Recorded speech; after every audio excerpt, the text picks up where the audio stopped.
kasih atas kesempatannya. Assalamualaikum warahmatullahi wabarakatuh. Sebelumnya saya sangat berterima kasih sekali kepada Bapak Ibu yang hari ini alhamdulillah sudah memenuhi undangan saya khususnya, dan mungkin undangan sekolah yang sudah saya minta izin kepada Bapak Kepala Sekolah berikut kepada seksi kurikulum agar Bapak Ibu semuanya di sini bisa menghadiri acara destinasi atau pengimbasan tentang budaya sekolah, budaya positif sekolah. Nah, Bapak Ibu, sebelum kita memasuki ke materi, saya ingin bangun dulu semangat Bapak Ibu. Mungkin Bapak Ibu sudah sering menyemangati sebelum kita masuk ke pembelajaran kepada anak, terutama ini Pak Jaka, sudah sering. Saya ingin Bapak Ibu kita pemanasan dulu ya dengan tepuk semangatnya, tepuk 1, 2, 3 ya. Bapak Ibu, saya contohkan dulu seperti ini. Jika tepuk 1, Bapak Ibu silakan 1, kalau 2 hey ke sebelah kanan, kalau 3 ha ya. Siap Bapak Ibu? Ya, oke. 1, 2, 3, tepuk 1, tepuk 2, hey, tepuk 3, ha. Sekali lagi Bapak Ibu, tepuk 1, tepuk 2, hey, tepuk 3, ha. Tepuk 1, 2, 3.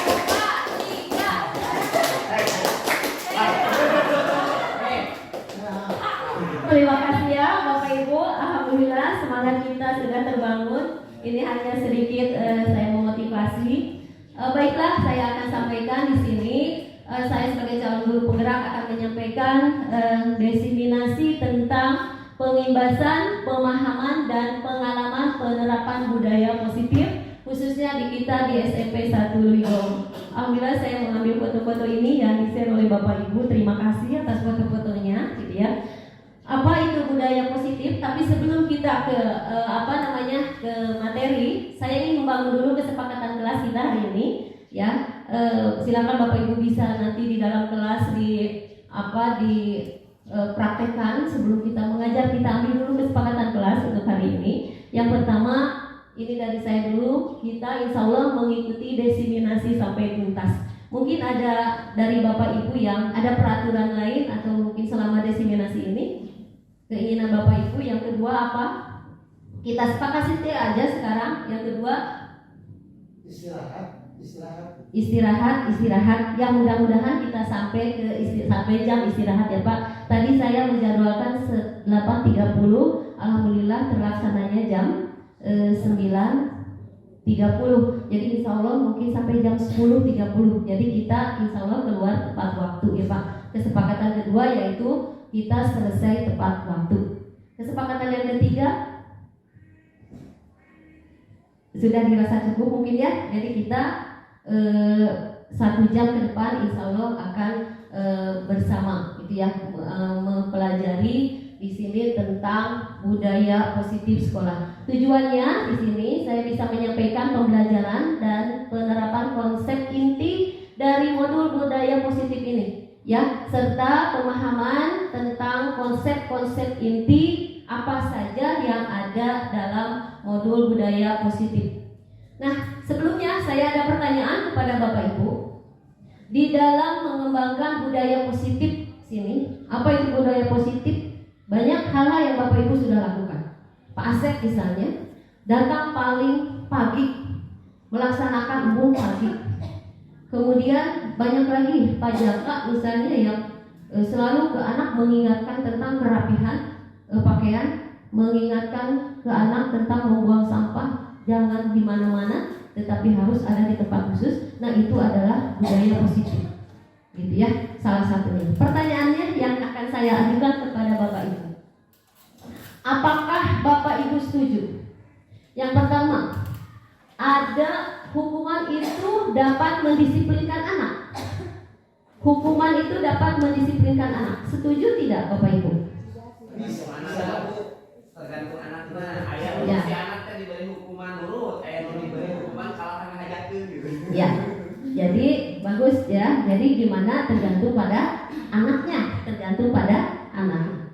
Yang kedua, untuk mendisiplinkan anak, Bapak Ibu, katanya bisa dengan memberikan penghargaan. Setuju tidak? Bisa. Misalnya, Mengapresiasi apa yang telah dilaksanakan dan pendisiplinannya. Jadi contoh buat Ya. yang tidak disiplin bisa seperti itu. ya biasanya dengan memberikan apa? Gitu ya, dengan memberikan penghargaan itu bisa dengan pujian, bisa dengan berupa nilai, gitu ya. Berarti Bapak Ibu setuju, ya? Nanti kita lihat. Kemudian yang selanjutnya, murid bisa disiplin karena diberi hukuman dan sanksi. Setuju? Hanya bisa disiplin dengan memberi hukuman dan sanksi. Ya, oke. Tadi pertanyaan pemantiknya, jawaban pemantiknya udah oleh sama Pak Ajang sebetulnya. Ya. Kemudian, Mas setuju katanya. Yang keempat terakhir, pemberian hukuman dengan hal-hal yang positif, misalnya disuruh membersihkan WC guru, membaca atau menulis saya tidak akan terlambat lagi sebanyak 1 halaman misalnya. Nah, hukuman-hukuman ini katanya bisa mendisiplinkan anak. Setuju tidak? Tidak selalu. Ya, jadi jawabannya tidak selalu. Jadi yang setuju itu nomor 2 dan nomor 3. Oke, Bapak Ibu. Nah, itu dicampur nanti di akhir ya, di akhir untuk bahan refleksi Bapak Ibu. Apakah betul enggak yang kita sangka ini semua adalah kita setuju. Nah, saya pertama akan paparkan dulu di sini budaya positif. Apa itu budaya positif? Dalam menciptakan budaya positif di sekolah kita, seorang guru yang baik itu harus memiliki kemampuan untuk mewujudkannya. Itu untuk menciptakan budaya positif. Karena dengan budaya positif ini dapat dijalankan dengan menerapkan konsep-konsep inti nanti yang insya Allah saya akan jelaskan. Ya, konsep intinya apa? 1, disiplin positif. Jadi kita tidak bisa menerapkan begitu saja, tetapi harus tahu ya cara disiplin positifnya. Kemudian yang kedua, kita bisa menerapkan budaya positif ini, tetapi kita harus memahami dulu motivasi perilaku manusia atau motivasi perilaku anak. Kenapa anak tersebut misalnya mengganggu temannya? Mengapa anak tersebut membuli temannya? Nah, itu ada perilaku ya, ada motivasi perilaku dia sebagai individu, sebagai manusia. Kenapa melakukan itu? Ya, nanti akan saya hubungkan dengan apa? Kemudian di sini kaitannya yang berkaitan tadi dengan hukuman dan penghargaan. Ya, karena mungkin tidak selamanya hukuman dan penghargaan akan mempositifkan, akan bisa menumbuhkan budaya positif terhadap anak, istilahnya disiplin. Ya, kemudian nanti ada posisi kontrol kita seorang guru. Ada 5 posisi kontrol nanti. Salah satunya tadi sama Pak Ajang. Sebagai teman, sebagai manajer, sebagai penghukum dan lain sebagainya. Yang seperti apa sebagai teman dan lain sebagainya. Ya.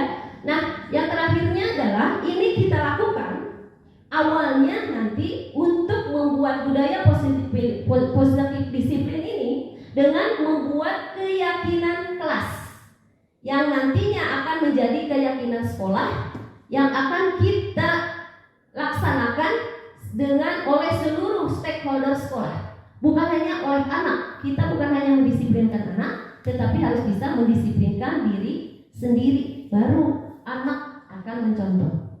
Ya. Tuh. Kemudian nanti kalau hukuman tadi dengan penghargaan atau menghukum kesalahan anak, kita akan mencoba dengan penerapan segitiga restitusi. Ya, ini khususnya BP dengan wali kelas yang sering menangani anak. Ya, kita sebaiknya dalam penyelesaian masalah menggunakan segitiga restitusi. Insya Allah kita akan pelajari hari ini. Ya. Oke, Bapak Ibu, selanjutnya ini yang akan kita pelajari hari ini. Tadi yang pertama disiplin positif, ya, dengan nilai kebajikan universal. Kemudian tadi motivasi perilaku, hubungannya dengan hukuman dan penghargaan. Haruskah saya menghukum? Sayakah harus memberi penghargaan? Sesuaikan nanti dengan motivasi perilaku anaknya. Ya. Kemudian yang ketiga tadi posisi kontrol, restitusi, ya. Yang keempat keyakinan kelas, dan terakhir kita dengan segitiga restitusi. Saya tertarik kemarin yang dilakukan oleh Pak Ustadz kemarin, Pak Asep, dalam menangani permasalahan anak-anak yang kesianan, khususnya dan yang naik benteng, ya. Apakah itu benar? Gitu, ya. Oke. Nah, baiklah, yang pertama adalah disiplin positif dan nilai-nilai kebajikan universal. Di sini Bapak Ibu, ini hasil kita mungkin, ya, selama ini menerapkan disiplin positif. Hanya Bapak Ibu tidak tahu atau etanya naon namina, ya. Nah, sekarang istilahnya di kurikulum merdeka, merdeka itu sanes merdeka belajar, merdeka sebebas-bebasnya, bukan. Merdeka itu sebetulnya alur pembelajaran merdeka itu alur. M-nya itu mandiri, jadi anak belajar mandiri. E-nya nanti mengelaborasi, dan selanjutnya sampai dengan A-nya itu aksi nyata. Jadi kita salah kaprah selama ini. Oh, merdeka belajar bebas kumaha budak weh. Tidak seperti itu, tetapi intinya kita harus berpihak kepada murid. Intinya itu. Bebas di situ, merdeka di situ adalah harus berpihak kepada murid, ya. Nah, ini hasil-hasil budaya positif kita. Salah satunya misalnya ada upacara, kemudian sholat duha, itu kegiatan kita Jumat kultum, ya. Kemudian ini upacara bendera yang kemarin, itu Umbun pagi yang dilaksanakan alhamdulillah oleh guru-guru hebat semua, ya. Dan yang terakhir ini hasil kreasi Bu Asri di sini, ya. Nah, ini adalah mungkin salah satu hasil dari budaya disiplin positif. Oke, yang pertama untuk kebajikan universal. Saya ingin mengubah paradigma Bapak Ibu. Coba Bapak Ibu bayangkan begini. Di sini ada kegiatan kepalan tangan. Bapak Ibu, tolong sekarang bayangkan, ya. Di tangan Bapak Ibu, di tangan sebelah kiri Ibu, Bapak menggenggam sesuatu yang sangat berarti.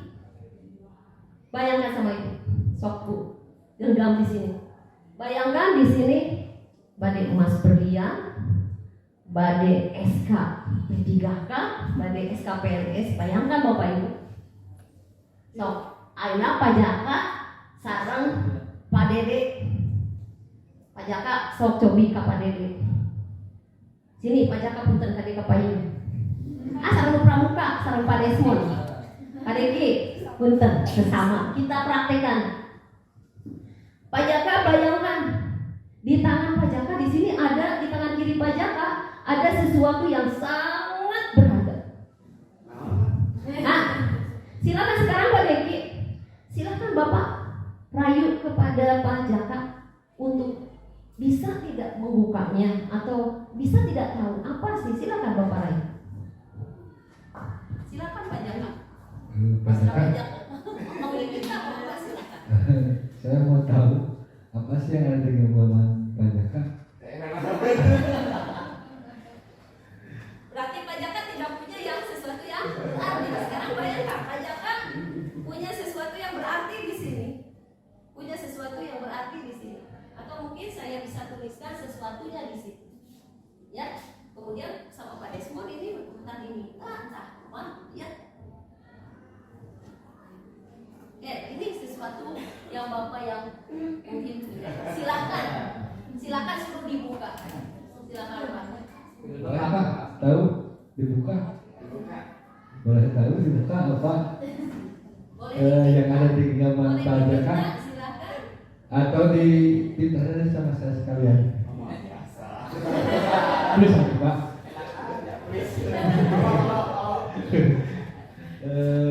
Kebetulan Pajaka dari tadi genggam kayaknya sesuatu yang berharga. Setidaknya saya mau tahu aja apa yang ada di genggaman Pajaka. Please. Itu ya, terima kasih. Nah, terima kasih. Itu ya.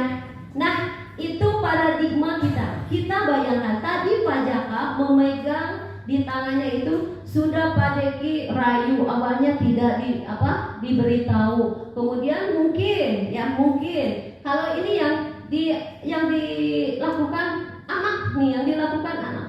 Saya memegang prinsip ini. Kita sudah rayu, kita sudah bujuk, kita sudah hardik, sudah menyuap dan lain sebagainya. Tetapi anak tidak mau mengubah apa yang dia miliki, tidak mau memberikan kepada orang lain. Nah, itu paradigma kita, Bapak Ibu, ya. Jadi intinya apa? Yang kita lakukan misalnya kepada anak itu berbuat seperti itu, kurang mesti diancam, kurang mesti dicarekan, kurang dan lain sebagainya. Tapi kamu datang kekeh gitu ya. Anggarnya gitu deh. Alim deh ngarobihna alim deh. Mana teh geus bejaan entong miron. Mana teh bejaan tong ngageureuyang si anu. Tetapi kenapa dia? Nah, mungkin di situ ada sesuatu yang dia pertahankan dalam individunya, dalam dirinya. Nanti apa yang dia pertahankan? Berhubungannya dengan apa? Ya, oke. Nah, sekarang kita sebagai guru ada ilusi begini Bapak Ibu. Guru itu bisa mengontrol murid, betul tidak? Kata itu ilusi kita. Padahal tadi yang harus mengontrol itu adalah kita anggap tadi Pak Jaka itu murid. Cuma Jaka rek dibuka, rek dihenteu, rek dibejakeun, rek henteu kumaha urang we, gitu kan ya? Berarti yang mengontrol itu siapa? Ya dirinya sendiri. Bukan guru yang mengontrol murid. Nanti intervensi kita harus seperti apa? Gitu, ya. Ilusi yang kedua, bahwa kritik dan membuat orang merasa bersalah, punya tuh gara-gara mana jadi tembok itu rusak. Nah, gara-gara mana jadi bapak hadir keberangan. Nah, itu adalah mengkritik dan membuat orang merasa bersalah. Tapi kita beranggapan itu akan menguatkan karakter anak, padahal itu salah. Tadi pada pertanyaan pemantik ya, coba Bapak Ibu pikirkan. Yang ketiga, ilusi kita bahwa semua penguatan positif itu akan efektif dan bermanfaat. Betul tidak tadi dengan ancaman, dengan hukuman, dengan penghargaan? Efektif tidak selama ini. Coba bisa Pak Asep Wahab rasakan, Pak Jaka rasakan. Eta budak nu KBP eta deui. Padahal di papahan teh geus asa mudah gitu ya. Nah itu mungkin ini kurang efektif. Ini secara teori tapi Bapak Ibu ya. Kemudian ilusi bahwa kita sebagai orang dewasa, sebagai guru bisa memaksa anak, memiliki hak untuk memaksa kepada anak. Betul tidak Bapak Ibu? Jeung ibu kerjakeun ayeuna. Gitu ya. Berarti itu memaksa anak tanpa tahu kenapa anak tidak mengerjakan dan lain sebagainya. Ya, setelah kita berikan treatment tentunya. Nah, kemudian di sini ilusi guru mengontrol murid. Pada dasarnya kita ya sebagai guru tidak dapat memaksa murid untuk berbuat sesuatu. Tadi Pak Deki kepada Pak Jaka tidak bisa memaksa untuk membuka. Kumaha Pak Jaka we? Gitu ya. Nah, jika murid tersebut memilih untuk tidak melakukannya. Jadi orang terbiasa maksa.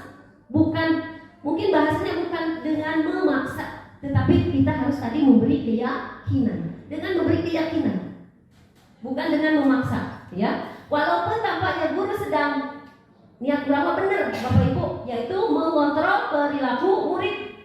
Kurang benar, dan benar atuh. Usah dipaksa gitu mah hese. Ya. Nah, padahal hal demikian terjadi karena murid sedang mengizinkan dirinya untuk dikontrol. Artinya apa? Dia teh mau berbuat seperti itu teh, Pak Jaka teh tadi mau membuka itu teh karena dirinya terasa dipaksa, ya, mengizinkan untuk suka bae lah, buka bae lah, muncul budak mah bae lah, urang dicarikan oge, gitu ya. Nah itu intinya. Nah saat itu bentuk kontrol guru menjadi kebutuhan dasar. Nanti ada 5 kebutuhan dasar yang dipilih murid. Teori kontrol menyatakan ini Bapak Ibu bahwa semua perilaku, semua perilaku, semua kelakuan anak yang dilakukan anak, baik buruknya, gitu ya, semua memiliki tujuan. Ada tujuannya dari anak tersebut. Dengan kesenangan nanti ada 5 kebutuhan dasar. Nanti apa? Ya. Nah, bahkan terhadap perilaku yang mereka tidak sukai. Yang kedua, Bapak Ibu, bahwa kritik tadi yang kedua, ya, membuat orang merasa bersalah, dapat menguatkan karakter. Padahal penguatan positif atau bujukan adalah bentuk-bentuk kontrol. Di sini segala usaha untuk mempengaruhi murid untuk mengulangi suatu perilaku tertentu, misal cepat teh, mungkin untuk kaberangan deui. Mungkin kudu kitu, kudu kieu. Nah, itu usaha untuk mengontrol murid tersebut dalam jangka waktu tertentu, padahal Bapak Ibu itu. Jadi tidak menjadi suatu keyakinan dan menjadi tanggung jawab anak. Hanya sesaat, sehari tahun, baik ngarah teu ngambek pajaka. Baiklah padele ngarah teu nyarekan wae, kerjakeun we. Nah, jadi bukan unsur intrinsik yang timbul. Gitu ya. Nah, di sini kemungkinan murid tersebut akan menyadarinya dan mencoba menolak bujukan kita, atau bisa jadi murid tersebut menjadi tergantung kepada pendapat sang guru, bukan jadi dirinya sendiri, ya. Nah, sekarang ilusi tadi penguatan positif, efektif dan bermanfaat itu mengkritik anak dan rasa berbuat bersalah itu mengontrol murid menuju pada identitas gagal. Identitas gagal teh, juga kurang benar, tapi nah hasilnya menjadi kieu. Nah, itu identitas gagal, ya. Nah, mereka belajar untuk merasa buruk tentang diri mereka sebetulnya, gitu ya. Mereka mengembangkan dialog diri yang negatif.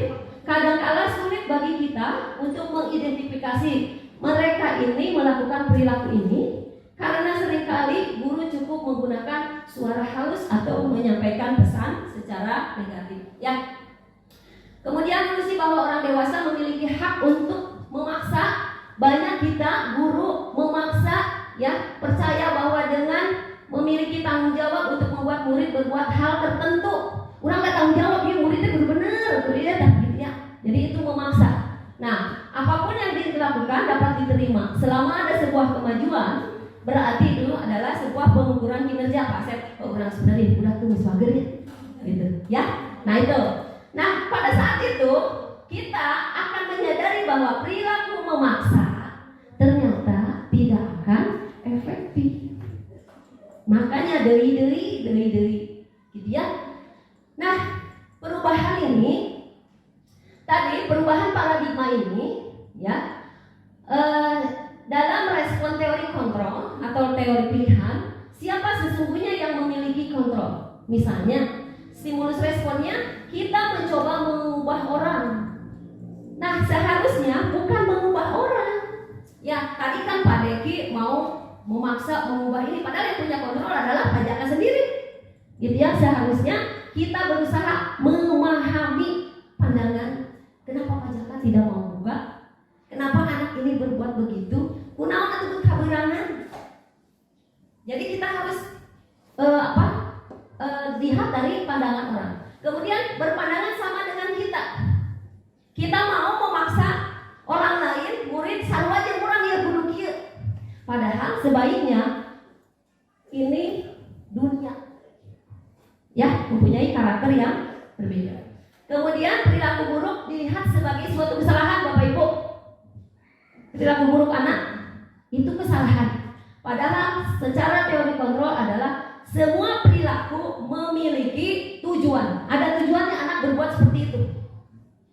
Ya, orang lain bisa mengontrol saya, Pajaka tadi. Orang lain bisa mengontrol saya, Pak Deki bisa mengontrol Pajaka, membuka tangannya. Tidak, padahal hanya Pajaka sendiri, hanya anak tersebut yang bisa mengontrol dirinya. Ya, kemudian saya bisa mengontrol orang lain, cekurang, cemburu. Saya bisa ngatur ibu budak kudu kieu. Padahal kita tidak bisa mengontrol orang lain. Sok Pak Deki rek maksa ka Pajaka, rek diancam, rek dibunuh. Mau urang si Pajaka tanya. Gitu. Kemudian ada paksaan ketika ada bujukan, gagal, dipaksa, gagal tadi teh Pak Deki maneh urang sok teu dibuka wae. Iya. Nah,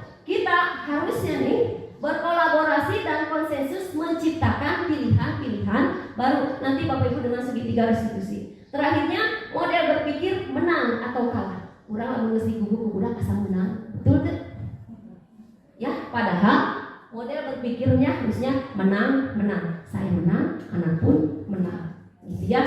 Nah, itu perubahan paradigma. Kemudian makna disiplin ini, ya, disiplin ini bisa saya simpulkan langsung membuat orang menggali potensinya menuju sebuah tujuan, apa yang akan dia hargai, apa yang akan dia miliki, gitu ya. Nah, ini dalam budaya makna disiplin ini menjadi sesuatu yang dilakukan seorang pada orang lain untuk mendapatkan kepatuhan. Kita cenderung menghubungkan disiplin dengan ketidaknyamanan. Pakat buah yang disiplin jadi tidak nyaman, gitu ya. Nah, itu makna disiplin. Nilai kebajikan universalnya sebagai saya gini kesimpulannya, sebagai pendidik tujuan kita Bapak Ibu yaitu menciptakan anak yang menciptakan anak yang memiliki disiplin diri sehingga berperilaku dengan mengacu pada nilai kebajikan universal. Yang utama ini Bapak Ibu, memiliki motivasi intrinsik. Jadi motivasi yang timbul dari dirinya, bukan dari eksternal, bukan dari karena Pak Asep, bukan, tapi timbul dari keyakinan diri sendiri sehingga dia akan bertanggung jawab. Pada Pak Asep, pada ayah datang isu-isu. Gitu. Kalau kita sebagai guru, rek aya kepala sekolah rek aya, rek aya pariki rek aya, wajar weh. Ulah aya kepala sekolah asin, aya kepala sekolah rek asup ka kelas. Oh, pariki itu ngontrol, guru ini ngontrol. Ya, berarti itu bukan dari unsur intrinsik. Oke, Bapak Ibu, mudah-mudahan tidak bosan sampai di sini. Ya. Selanjutnya adalah teori motivasi tadi, perilaku motivasi dan perilaku manusia. Yang pertama, untuk tadi menghindari ketidaknyamanan atau hukuman, misalnya Pak Asep mau hukum, barudak, ngepel, diharap sesapu gitu ya. Nah, untuk menghindari ketidaknyamanan, hukuman apa yang akan terjadi apabila saya tidak melakukannya? Ya, nah ini adalah motivasi eksternal. Jadi motivasi dari kita, dari luar. Ya, yang kedua untuk mendapatkan imbalan. Untuk mendapatkan imbalan, iya ngarapunten agamana diberi nilai ageng. Nah, itu adalah mendapatkan imbalan. Itu juga adalah motivasi eksternal, bukan timbul dari diri sendiri. Apa yang timbul dari diri sendiri ini yang kita harapkan dengan budaya positif ini, yaitu menghargai dirinya sendiri. Yaitu dengan apa? Saya akan menjadi orang yang seperti apa nanti bila saya melakukan ini. Saya kaget isuk-isuk teh, urang teh bakal jadi begini. Bukan karena saya akan mendapatkan hadiah, bukan karena saya dihukum, gitu ya. Nah, ini yang diharapkan oleh kita sebagai pendidik, sebagai menumbuhkan motivasi internal. Itu adalah tujuan disiplin positif. Nah, ini Bapak Ibu, merdeka menurut Bapak Ki Hajar Dewantara, merdeka itu artinya tidak hanya terlepas dari perintah kita guru kepada anak, mereka begini, tetapi juga cakap membuat memerintah dirinya sendiri tanpa diperintah oleh orang lain. Udah ngerjakan PR, kadang punya nubager, bu iya aya PR. Nah, itu yang kita harapkan. Lain dia mah kudu ditanyakan, ya bae kerjakan. Gitu ya, berarti itu anak belum merdeka belajar. Gitu ya. Ini berdasarkan pendapat Bapak pendidikan kita Ki Hajar Dewantara. Nah, ini Bapak Ibu, hukuman dan penghargaan tadi ya, yang dari pertanyaan pemantik, bahwa penghargaan berlaku sama dengan hukuman. Sebetulnya penghargaan itu sami sama hukuman. Saya selama ini salah. Saya sendiri Bapak Ibu. Kenapa? Ya, anu ulanganana arena punten 80 ke atas ku ibu dibere kamus. Ternyata Bapak Ibu secara teori itu salah. Padahal tujuan saya adalah memotivasi. Tapi menurut teori hari ini salah. Jadi itu hanya jangka pendek yang didapatkan anak. Jangka panjangnya dia tidak bisa itu. Jangka panjangnya tidak. Makanya ini sebagai anggota DPR, para pejabat mengharapkan imbalan. Karena udah diberi ke orang, termasuk adik. Sok 80 kalur diberi kamus, habis sok itu pelajari di guru penggerak itu salah. Ya. Nah, kemudian di sini dalam arti meminta atau membujuk seseorang melakukan sesuatu untuk memenuhi tujuan kita, gitu ya. Dorongan eksternal dan akan ada faktor ketergantungan. Jadi mau ketergantungan. Budak teh pajak mas barek permen, namun ieu. Jadi lamun tadi barek permen teh ngadaguan naon si pajakan lagi teh mau permen geuning ka kelas berarti mau dibere pernah ngajawab. Gitu seperti itu. Ya. Nah, di sini pengaruhnya katanya tadi jangka pendek ada, jangka panjang ada. Kemudian penghargaannya bersifat menghukum tadi. Kemudian penghargaan mengurangi ketepatan. Kemudian penghargaan akan merusak hubungan kita Bapak Ibu dengan anak. Gitu ya. Seperti apa nanti saya jelaskan. Penghargaan tidak efektif. Penghargaan merusak kualitas hubungan. Penghargaan merusak mengurangi motivasi tadi yang timbul dari intrinsik. Karena tadi mengharapkan imbalan. Gitu ya. Itu adalah hukuman dan penghargaan. Sekarang ada 3. Hukuman apa? Konsekuensi dan restitusi. Ini yang coba Bapak Ibu nantilah renungkan sendiri. Saya maksudnya kemana? Ya. Definisi hukuman. Apa sih hukuman? Hukuman itu cara untuk melakukan pengarahan agar tingkah laku bisa sesuai dengan perilaku secara umum. Mengingat sebuah hukuman diberikan jika tingkah laku yang tidak diharapkan atau ditampilkan di depan umum. Jadi kita memberikan hukuman karena anak itu dianggap bersalah tanpa kita mengetahui backgroundnya apa. Apakah dia sudah ada unsur intrinsiknya tidak, gitu ya? Nah itu. Kemudian itu hukuman, definisi hukuman. Sekarang konsekuensi, Bu. Konsekuensi itu perilaku yang berfokus mengajarkan anak bagaimana bertingkah laku lebih baik untuk kedepannya. Konsekuensi memberikan pilihan jalan keluar kepada pelanggar. Misalnya begini, si A yang kasihangan, ya, Kupa Asep teh dihukum, kasihangan sok push up, kasihangan sok sasapu. Upami kon itu hukuman. Upami konsekuensi. Pelajaran Pak Asep masuk jam 8.30, ai budak asup jam 8.40. Berarti telat berapa menit? 10 menit. Pak Asep dikasih konsekuensi. Kita kan sudah bikin keyakinan kelas. Kita bikin konsekuensinya, berarti kamu telatnya 10 menit. Berarti wayangna oke, batur mah istirahat, hidup mah kudu nambahan diajarna 10 menit. Tah eta konsekuensi. Jadi sanes hukuman. Ya. Nah, kemudian ini yang akan kita ini, restitusi. Apa restitusi? Adalah ganti kerugian yang diberikan kepada korban atau keluarga atau kita mau murid, ya, dan pelaku tindak pidana atau pihak ketiga. Restitusi ini diberikan pilihan-pilihan alternatif yang bisa dipilih pelanggar agar dapat menyelesaikan masalah. Kalau restitusi ada pilihannya. Sok ini mah posisi kita nanti sebagai manajer itu. Sok hidup tadi kasihangan. Balik kieu, mun balik kieu ngalanggar keyakinan ieu, mun balik kieu kelatinan ieu, mun balik kieu sok kumana yang berdasarkan keyakinan kalian. Nah, itu adalah restitusi. Jadi kita memposisikan diri kita sebagai manajer, bukan sebagai penghukum. Ya, tuh. Itu hukuman. Nah, sok ayeuna Bapak Ibu. Coba luka hiji.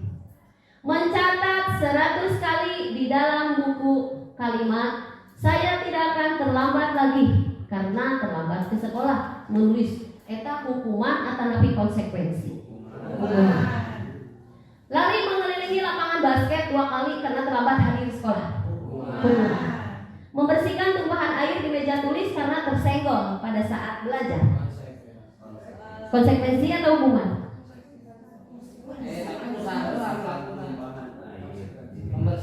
Membersihkan tumpahan air di meja tulis karena tersenggol pada saat dia belajar. Oh ya, dia sendiri ya, berarti konsekuensi. Tadi dia lari mengelilingi lapangan basket 2 kali karena terlambat 10 menit untuk pelajaran PJOK.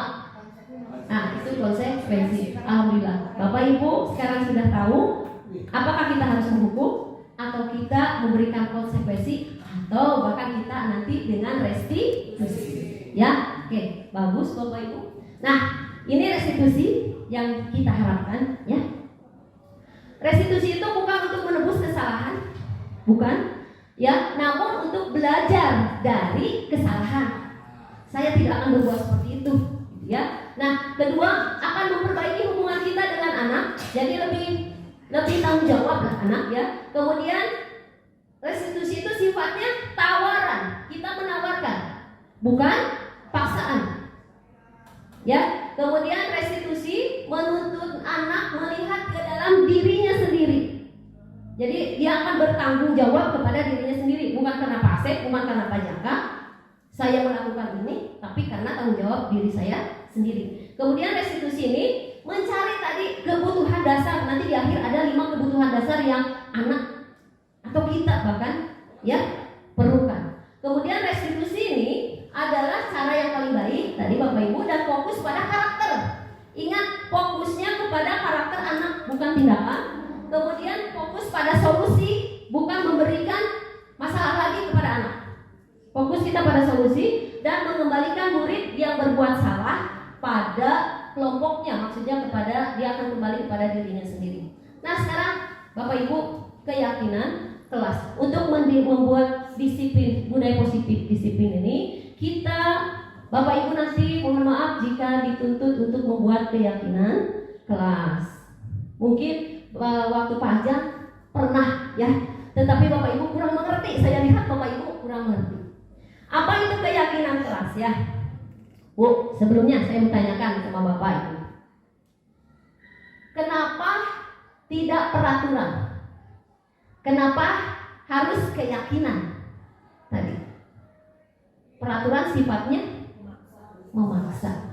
Kalau keyakinan sifatnya timbul dari diri sendiri. Jadi sehingga anak bisa mempertanggungjawabkannya.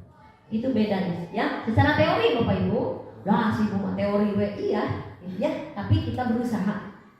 Dan Allah tetapnya Bu, terakhir masih ngasih hidayah. Kita hanya berusaha. Kedua, mengapa keyakinan kelas penting? Sama Bapak, Ibu, menjadikan atau terbentuknya budaya positif. Kenapa penting? Supaya perjalanan lancar, belajarnya lancar, ada kesepakatan dengan anak, dan kita tidak menghukum, tetapi kita memberikan tadi apa? Restitusi. Jadi seolah-olah anak bukan dihukum oleh kita, tetapi dia dihukum dengan perilakunya sendiri. Ya. Nah, kemudian bagaimana mewujudkan sebuah keyakinan kelas yang efektif, Bapak Ibu? Bagaimana cara mewujudkannya? Bagus, musyawarah. Kedua, hasilnya dibuat jadi kesepakatan oleh semua. Itu namanya keyakinan kelas. Prakteknya insya Allah kita akan praktekkan. Ya. Nah, keyakinan kelas. Mengapa tadi kita memiliki peraturan harus menggunakan contoh bapaknya? Ya, di realitanya. Mengapa kita memiliki peraturan harus menggunakan helm? Ya, Bu, sok. Upami di Bapak Ibu dinaya urang nganggo helm teh sieun ku peraturan atanapi sieun angin atanapi kumaha? Nah, itu sudah menjadi keyakinan. Bukan peraturan. Kalau peraturan sieun ku polisi. Tapi kan kalau suapinya ku tadi helm teh nya panas, nya kebul. Berarti itu sudah menjadi keyakinan. Gitu. Ya, itu contohnya. Kemudian mengapa kita memiliki peraturan menggunakan masker kemarin ketika itu? Itu artinya kita mau melindungi diri sendiri, mau sehat. Nah, itu keyakinannya berarti kita mau sehat. Lain tadi masker sieun didendam. Gitu, ya. Kemudian mengapa kita memiliki peraturan harus datang tepat waktu pada saat mengikuti pelatihan Bapak Ibu sok? Neng Asrio, lu PPK, 15 menit saja nangis, culagen. Kenapa? Karena bertanggung jawab. Sieun katinggalan kurang mau bisa. Nah, anak pun harus seperti itu. Gitu, ya. Itu jadi awalnya keyakinan itu awalnya dari peraturan. Gitu ya. Tapi kalau peraturan sudah menjadi suatu keyakinan, insya Allah itu akan timbul menjadi budaya positif. pada anak. Ya, nah untuk mendukung motivasi intrinsik, kembali ke nilai keyakinan, lebih menggerakkan seseorang dibandingkan mengikuti serangkaian peraturan. Namun peraturan mampu kadang tawisnya orang di helm teh ada polisi, sih ditilang ku polisi, teh polisi mah di helm. Tapi lalu tas jadi keyakinan mah, rek polisi rek itu orang dak panas, dah yang sehat, tetap aja. Nah, kita berharap kepada anak seperti itu, Bapak Ibunya. Nah ini keyakinan itu awalnya dari peraturan. Kita peraturan kelas, ya. Kemudian baru timbul keyakinan. Setelah keyakinan akan tercipta di kita lingkungan yang positif, insya Allah. Ya, setelah itu barulah budaya positif tercipta di SMP 1 Leuwiko. Itu harapan kita semua. Jadi awalnya tentunya dari peraturan. Ngarapa asep teu nyarekan wae, pajakan teu ngecebrek wae. Hayu atuh peraturan teh urang bikin jadi suatu keyakinan. Minimal di keyakinan kelas saha tanggung jawab wali kelas masing-masing. Itu keyakinan kelas, kita buat keyakinan kelas. Kita usahakan itu. Ya, bahasanya dengan apa Bapak Ibu membuat keyakinan kelas? Satu, peraturan dulu, silakan tampung sama Bapak Ibu peraturannya apa di kelas kita. Nah, kemudian setelah ditampung, ku anak-anaknya ditempelkan. Kalau kita praktek sekarang lama tidak ya? Untuk keyakinan kelas, insya Allah saya nanti ada videonya, mungkin tidak di akhir akan dipertontonkan kepada Bapak Ibu saya bagaimana membuat keyakinan kelas. Kita tampung pendapat dari anak-anak semua, dituliskan, ditempel. Nah setelah itu ada kata-kata yang bernuansa negatif, misalnya dilarang makan dan minum. Jadi jangan dilarang makan dan minum. Jadi apa? Bahasa positifnya. Jadinya di situ. Jadi bahasa positifnya saya harus menghargai ketika pembelajaran, makan dan minum di luar atau pada waktunya. Saya harus datang tepat waktu. Jangan tidak boleh datang terlambat. Nah itu masih peraturan. Tapi kalau sudah keyakinan, saya datang tepat waktu. Nah itu keyakinan. Gitu ya. Nah ibu-ibu nanti simpulkan keyakinan anak ada berapa. Nanti dibikin poster. Posternya insya Allah kalau saya dibuat di Canva kemarin dengan anak-anak, di posternya nanti ditempelkan di kelas. Itu menjadi sebuah keyakinan. Jika ada anak yang melanggar dengan keyakinannya, kita bisa praktekkan dengan segitiga restitusi, Bapak Ibu. Ya. Nah ini Bapak Ibu yang tadi saya janjikan, kebutuhan dasar manusia dan dunia berkualitas. Kenapa si anak ini ngaheureuyang teh beresep sampai ka ceurik eta budak diheureuyang? Kenapa? Karena ada kebutuhan yang dia ingin penuhi. Ya, ada di sini 4 dasar kebutuhan dasar. Kebutuhan dasar manusia apa itu? Seluruh tindakan manusia memiliki tujuan tertentu. Semua yang kita lakukan adalah usaha terbaik kita untuk mendapatkan apa yang kita inginkan. Ini yang 4. Ketika kita mendapatkan apa yang kita inginkan, sebetulnya saat itu kita sedang memenuhi satu atau lebih dari satu kebutuhan. Si budak teh ngaheureuyang wae sebentar ceurik teh resep we ngaheureuyang deui. Di situ ada satu kebutuhan yang dia merasa kebutuhannya apa? Yaitu kebutuhannya kesenangan. Dia merasa senang kalau ada temannya yang ada temannya yang sedih, yang disakiti. Nah itu kebutuhan dia. Lalu kita harus lempar kemana? Harus kita arahkan kemana dengan keyakinan tadi? Saling menghormati misalnya. Jadi kita kesenangan dia itu harus dialihkan, gitu ya. Nah kemudian apa? Kebutuhan dasarnya yang pertama adalah kebutuhan untuk bertahan hidup atau survival. Kebutuhan bertahan hidup namanya Bapak Ibu. Sandang, pangan, makan itu adalah kebutuhan hidup. Bilih aya urang kali macet ya. Macet hayang naon geuning-geunya. Uang jajana seep dibelikan bakat hayang rokok dan lain sebagainya. Nah, dia itu adalah untuk memenuhi kebutuhan survival. Nah, kita menanganinya harus seperti apa? Hubungkan tadi dengan restitusi. Itu salah. Gitu, ya. Nah, kemudian yang kedua adalah kasih sayang, kebutuhan kasih sayang dan rasa diterima. Kan sebenarnya Bapak Ibu sok anu korban perceraian. Dia teh kelas semester 1 mah bagus. Pas ibu ramanana cerai, jadi nantinya sakola tara, jadi bangor, rambut bla bla bla. Dia itu butuh apa? Butuh perhatian, butuh kasih sayang. Nah itu, jadi bangor nanti itu udah teh kunaon, ngalanggar aturan nanti kunaon. Apa yang harus kita lakukan agar dia bisa terpenuhi kebutuhan itu? Gitu, ya. Kemudian kebutuhan kesenangan, fun. Tadi kurusep ningali batur sedih, gitu ya. Kurusep, abi kamu Fitri sore kan ajeunna teh. Kan disesirikeun ku baturnya. Nah, itu adalah untuk memenuhi kebutuhannya. Nah, kita itu harus arahkan dengan tadi keyakinan, ya.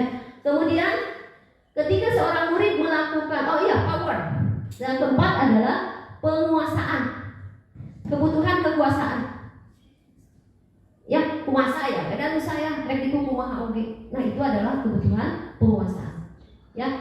Nah, sini ketika seorang murid melakukan suatu perbuatan yang bertentangan dengan nilai kebajikan tadi atau melanggar peraturan, hal itu sebenarnya mereka lakukan, ya, mereka sebetulnya gagal memenuhi kebutuhan dasar mereka. Seharusnya misalnya kesenangan mereka itu dialihkanlah untuk memahurian batu-batu jadi cerik, kurang jadi senang, atau bahkan kita tidak ini ya, urang ge ningali batu sedih teh sok aya ada atau ningali batu masuk sirik. Aya panginten kitunya Bapak Ibu, ningali si itu keur ada maju, sirik. Si itu teh geuning ngadadak naon teh, aya kegagalan, aya nu nipu batu, atoh tah eta teh naon? Kesenangan. Dengan salah urang ngepanteunan. Itu ya. Nah itu Bapak Ibu. Nah kemudian ini kita Bapak Ibu restitusi atau 5 posisi kontrol. Ya. Kalau pernah saya akan tayangkan, mungkin pernah ini sama Pak Ajang juga 5 posisi kontrol. Yang pertama kita sebagai guru di sini, apakah nanti Ibu Bapak simpulkan ya 5 posisi kontrol yang diterapkan seorang guru atau kita sebagai emak bapak orang tua di rumah atau atasan dalam melakukan kontrol itu, apakah sebagai penghukum Bapak Ibu? Nah penghukum teh, seorang penghukum bisa menggunakan hukuman fisik, bisa menghukum sok push up, sok. Nah itu penghukum, berarti posisi kita sebagai penghukum. Kedua, posisi kita membuat merasa bersalah. Biasanya guru akan bersuara lebih lembut kepada anak. Membuat rasa bersalah akan menggunakan keheningan yang membuat orang lain merasa tidak nyaman, bersalah atau rendah hati. Contohnya, ibu makan sewa, kamu teh jadi begitu. Nah, karena kita sakit hati, ibu teh jadi ibu teh jadi kecewa. Nah, berarti posisi kita itu adalah membuat merasa anak bersalah. Gitu. Kita yang mana nanti ya? Atau jangan-jangan 5-5-nya ada. Kemudian sebagai teman, posisi kita sebagai teman. Guru pada posisi ini tidak akan menyakiti murid, ya. Namun akan tetap berupaya mengontrol murid melalui persuasi. Posisi teman pada guru bisa negatif atau positif. Misalnya, yo bantu, ada yang bisa bantu ibu enggak? Sini demi bapak ya, bantuin dong. Ya pangyanakeun. Terus kamu tadi naon? Nah itu adalah posisi kita sebagai teman. Kayak kemana bapak ibunya. Nah yang keempat, posisi kita sebagai pemantau. Pemantau apa? Berarti mengawasi. Memantau itu pada saat kita mengawasi, kita bertanggung jawab atas perilaku orang yang kita awasi. Misalnya, ai tadi anjir naon cepat jakat teh. Kamu naon tadi? Ngabanjeleng Pak, tinu benteng Pak. Tah eta teh pemantau. Kemudian terus mengabanjeleng tadi ku bapak rek disangsi naon? Ai sangsina teh. Bapak rek dipasihan konsekuensi naon? Tah itu teh posisi pajaka sebagai pemantau. Yang kelima terakhir ini yang semua diharapkan, posisi kita adalah sebagai manajer. Tapi emang sesah Bapak Ibu, tapi penghukum deui, pembuat bersalah deui. Ibu teh jadi beli gara-gara mana ieu? Gitu kan ya? Nah, eta teh pembuat merasa bersalah. Manajer apa? Posisi di mana guru berbuat sesuatu bersama dengan murid, mempersilahkan murid mempertanggungjawabkan perilakunya.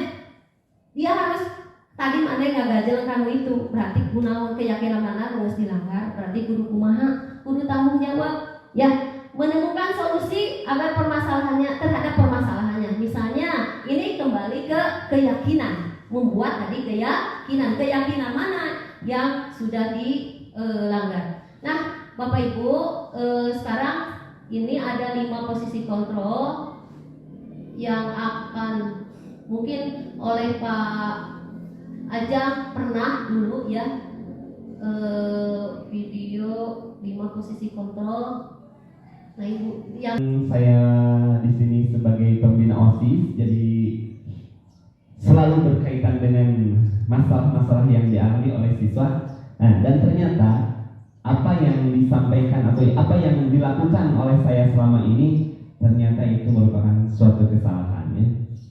Yaitu salah satunya saya di sini biasanya sebagai penghukum ya. Rata-rata setiap hari saya di sini sebagai penghukum. Dan ternyata yang seharusnya saya lakukan adalah sebagai manajer ya Bu. Jadi membimbing anak tersebut sehingga menemukan atau menumbuhkan keyakinan dalam dirinya bahwa dia itu tidak boleh seperti itu. Gitu ya. Kemudian bagaimana perasaan saya ketika mengikuti diseminasi? Alhamdulillah ya, sangat luar biasa. Jadi ada pencerahan baru ya dalam menyelesaikan kasus terhadap siswa. Rencana ke depan insya Allah saya akan praktekkan apa yang disampaikan oleh Ibu Rini ya. Mudah-mudahan dapat merubah ke dalam budaya positif di SMP 1 Ligong ini ya. Itu mungkin yang dapat saya sampaikan. Terima kasih. Wassalamualaikum warahmatullahi wabarakatuh. Baik, terima kasih Pak Jaka yang sudah menyampaikan refleksinya dalam pengimbasan budaya positif.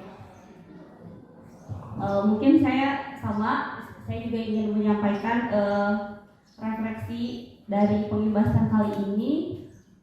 Poin yang pertama yaitu mengenai hal apa yang saya dapatkan. Tadi saya sangat tertarik mengenai yang pemberian hukuman atau penghargaan. Sama saya juga cenderung lebih berpikir kalau misalnya tuh anak diberi penghargaan, maka itu seolah-olah bisa memberikan motivasi ke anak tersebut yang diberi penghargaan jadi dimotivasi, yang tidak diberi penghargaan jadi termotivasi. Tapi ternyata faktanya tidak seperti itu. Jadi bahwa penghargaan ataupun hukuman itu harusnya lebih ke bagaimana caranya menumbuhkan supaya peserta didik itu memiliki keyakinan diri dalam dirinya sendiri bahwa sesuatu itu penting, dan bagaimana menumbuhkan ke dalam peserta didik supaya dia itu memiliki motivasi yang bisa tumbuh dalam dirinya sendiri, tidak terpengaruh oleh apa ada penghargaan, apa ada hukuman. Ya betul, tidak terpengaruh oleh motivasi dari luar. Mungkin itu bukan tugas yang mudah, tapi karena kalau kata Pak Jaka dapat pencerahan, saya juga berasa dapat insight Pak ya kalau buat saya. Jadi yang saya dapatkan mudah-mudahan bisa dipraktekkan. Kemudian untuk perasaan alhamdulillah senang sekali bisa dapat insight, dapat pencerahan. Kemudian mudah-mudahan bisa dipraktekkan, apalagi awal tahun ajaran baru. Saya kalau misalnya setiap awal tahun ajaran baru itu selalu excited, semangat nih anak-anak peserta didik yang seperti apa nih yang akan saya pegang, terutama yang saya wali kelas yang diamanahkan itu. Jadi semangat buat saya gitu. Apalagi ada ini yang waktu semester kemarin mungkin sudah ya sama Pak Ajang yang mengenai keyakinan kelas itu, tapi karena waktu itu sudah masuk semester 2 jadi belum terlalu berasa efeknya. Mungkin mudah-mudahan sekarang bisa dirasakan manfaatnya walau mungkin tidak secara instan. Untuk rencana seperti yang barusan saya sampaikan, insya Allah akan mulai saya implementasikan sedikit demi sedikit, terutama dengan kelas yang saya pegang. Mungkin itu saja. Terima kasih. Bismillah, Assalamualaikum warahmatullahi wabarakatuh. Waalaikumsalam warahmatullahi wabarakatuh. Oke, selamat pagi semua. Pagi. Masih semangat? Masih. Kita tetap semangat dulu ya.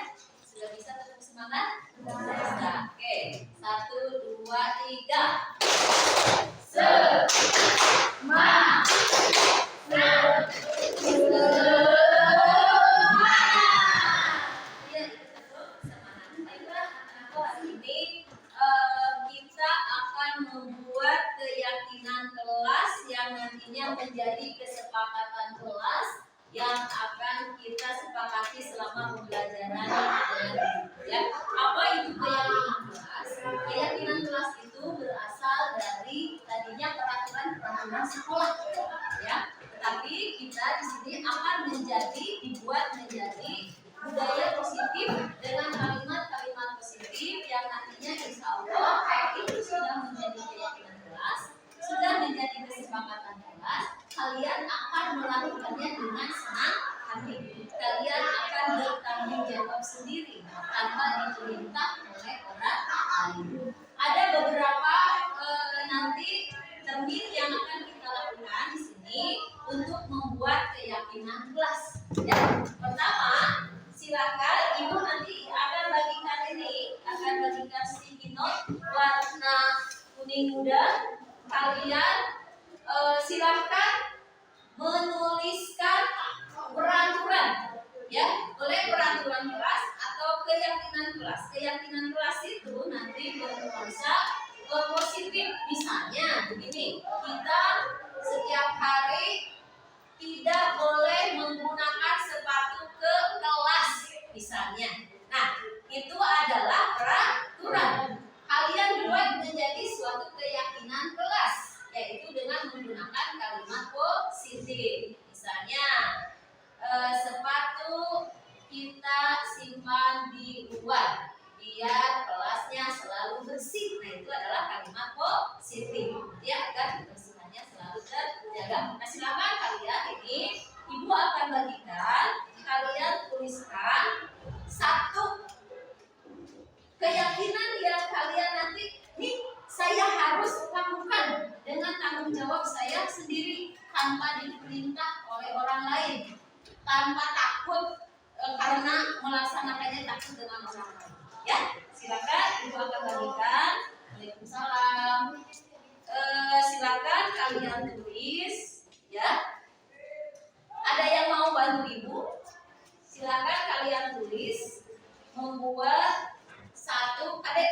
Kalian tulisnya jangan di yang rapatnya ya. Silakan tulis, mana pulpennya keluarin, dan kalian sekarang menuliskan satu keyakinan kelas. Atau Bu, mau saya 2, mau 3, boleh? Ya, boleh, silakan. Mau berapapun silakan. Selama ininya masih muat. Wah, saya mau 3, boleh. Mau 2, boleh. Silakan. Tuh, udah ya. Silakan ditulis.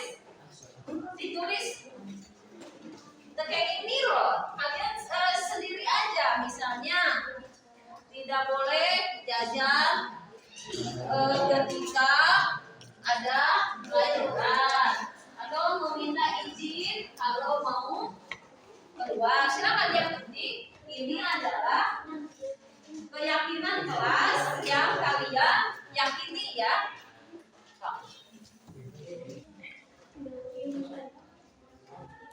Oke, sudah? Oke, coba yang sudah kalian tempelkan apa namanya? Keyakinan atau peraturan yang kalian tuliskan di depan. Ya, siapa? Boleh baris ini yang sudah? Belum, baris ini. Boleh tempelkan sini. Ya, boleh.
Jadinya ini aja. Nanti kita gunakan dia dulu semuanya dulu. Nanti kita semuanya dulu ya. Ini hasil.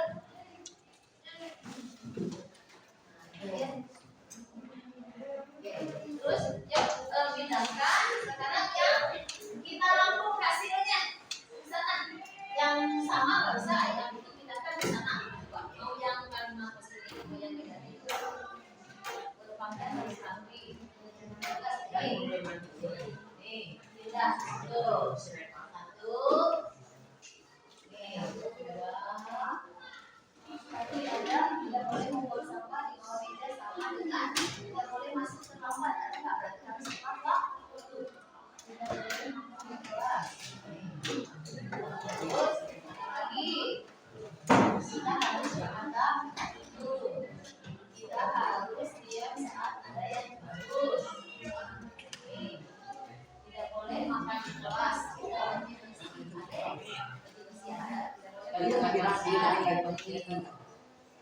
wajib saya tidak akan datang makan, tidak boleh makan kelas wajib bersih. Kita tidak boleh datang makan.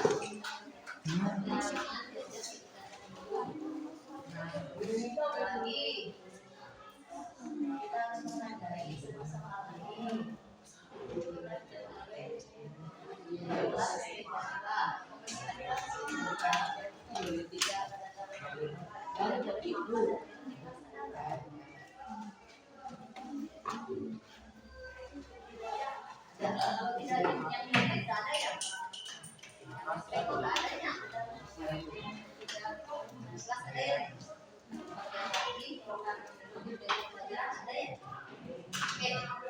Coba dibacakan ini kesimpulan dari kita rangkum semuanya. Kesimpulan dari kesepakatan kita, masih ada yang berkalimat negatif tidak ya?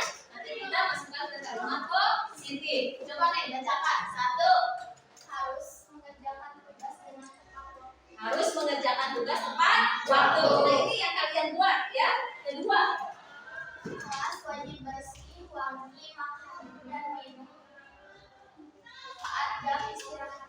Nah, ya kesepakatan kita. Terus apa lagi? Datang tepat waktu. Ya. Terus saya tidak boleh makan di kelas. Ada guru. Terus kita harus berkata jujur. Kita harus diam saat ada yang berbicara di depan kelas. Terus tidak boleh berkata kasar, tidak boleh melanggar. Ya. Terus jajan, jangan jajan ketika ada guru. Tidak boleh makan dan minum ketika jam pelajaran. Jangan berisik ketika ada guru. Terus, ya terus peraturan kita tidak boleh mengejek sesama teman sekelas. Terus kita harus menghargai satu sama lain. Ya terus ya harus membersihkan kelas sesuainya. Nah itu tadi kesepakatan kelas kita ya, kalian sudah membuatnya. Nah, ada beberapa kalimat yang masih bernuansa negatif. Kita masukkan ke kalimat yang positif dan kita simpulkan ini menjadi suatu keyakinan kelas. Oke, coba tulis nih yang pertama, sekretaris kan mana? Kita tulis. Sekretaris boleh sini. Kesimpulannya di sini. Kesimpulannya ya di sini, kesimpulannya di sini untuk keyakinan kelas yang kita buat. Kelas apa ini? Kelas 9F. Gitu ya, kelas 9F. 1 Pak, katanya nih harus, yang pertama adalah harus mengerjakan tugas dengan tepat waktu. Berarti itu sudah menjadi kalimat positif ya. Berarti kita semuanya harus mengerjakan tepat waktu. Tulis nanti. 1, harus mengerjakan tugas dari Bapak Ibu guru tepat waktu. Tugas dengan tepat waktu. Ya,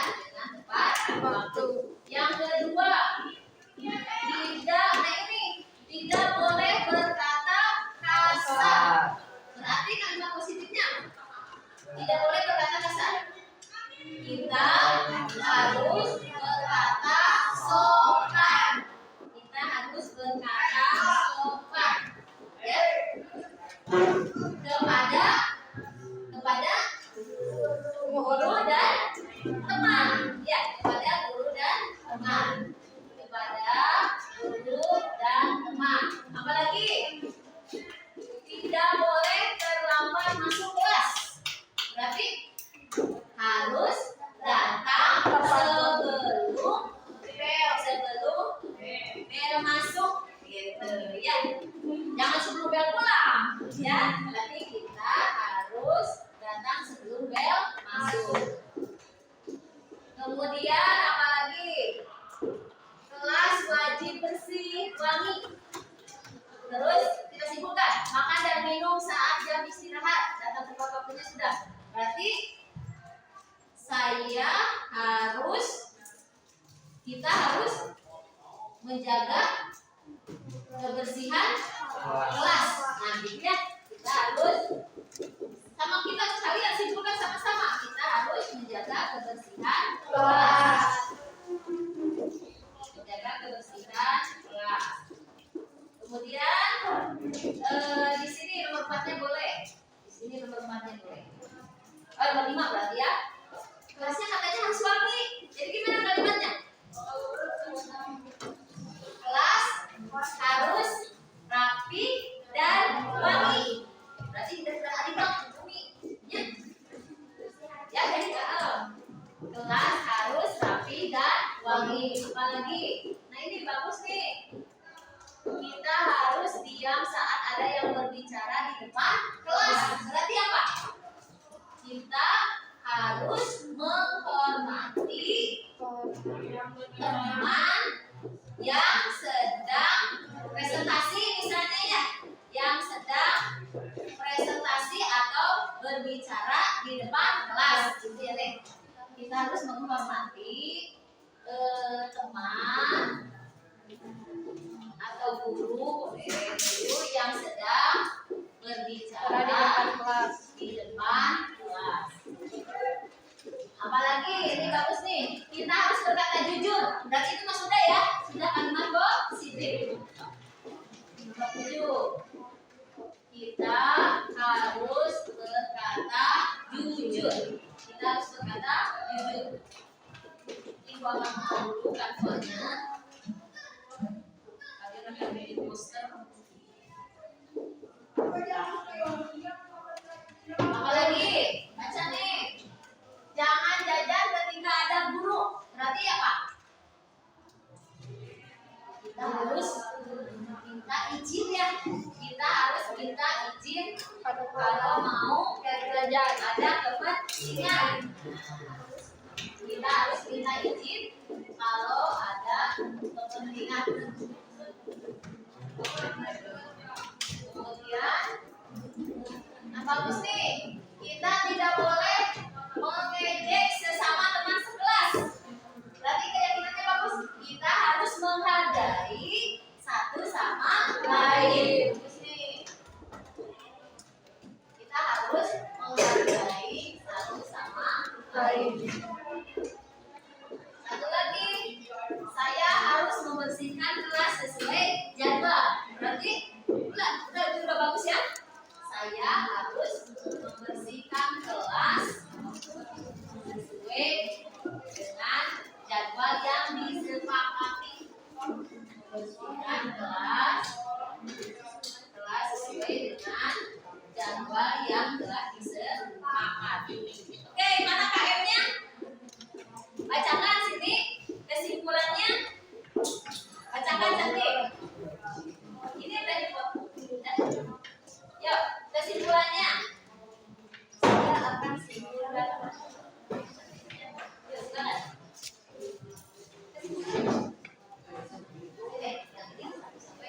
Gini, nah sekarang kita akan menyimpulkan hasil keyakinan kelas yang akan dibacakan oleh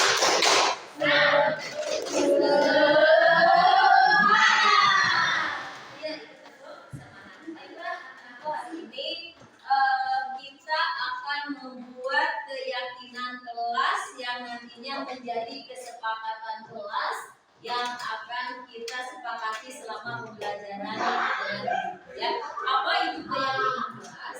Keyakinan kelas itu berasal dari tadinya peraturan sekolah ya. di sini akan dibuat menjadi budaya positif dengan kalimat-kalimat positif yang nantinya insya Allah kalau itu sudah menjadi keyakinan kelas, sudah menjadi kesepakatan kelas, kalian akan melakukannya dengan senang hati. Kalian akan bertanggung jawab sendiri tanpa diperintah oleh orang lain. Ada beberapa nanti termin yang akan kita lakukan di sini untuk membuat keyakinan kelas. Ya, pertama, silakan ibu nanti akan bagikan sticky note warna kuning muda. Kalian silakan menuliskan peraturan, ya, boleh peraturan kelas atau keyakinan kelas. Keyakinan kelas itu nanti bernuansa positif. Misalnya begini, kita setiap hari tidak boleh menggunakan sepatu ke kelas misalnya. Nah, itu adalah peraturan. Kalian buat menjadi suatu keyakinan kelas, yaitu dengan menggunakan kalimat positif. Misalnya, sepatu kita simpan di luar biar kelasnya selalu bersih. Nah, itu adalah kalimat positif, ya, agar kebersihannya selalu terjaga. Nah, silakan kalian ini ibu akan bagikan, kalian tuliskan satu keyakinan yang kalian nanti nih saya harus lakukan dengan tanggung jawab saya sendiri tanpa diperintah oleh orang lain, tanpa takut karena melaksanakannya takut dengan orang lain. Ya, silakan ibu akan bagikan. Waalaikumsalam. Silakan kalian tulis, ya. Ada yang mau bantu ibu? Silakan.